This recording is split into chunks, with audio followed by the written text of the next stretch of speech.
Today I read a quote that said, "Every storm has two purposes: to reveal what is solid and to destroy what isn't."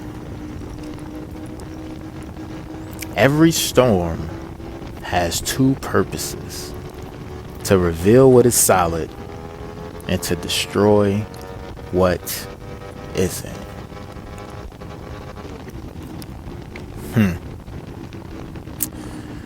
Man, I love that. It really makes you think about storms that you've been through in your life and things that were taken away, things that were stripped from you, things that you really felt like you needed to hang on to.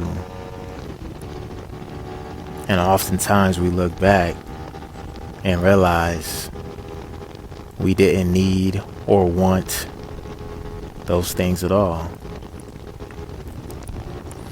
And the storm actually did us a favor. Yeah, I like that a lot.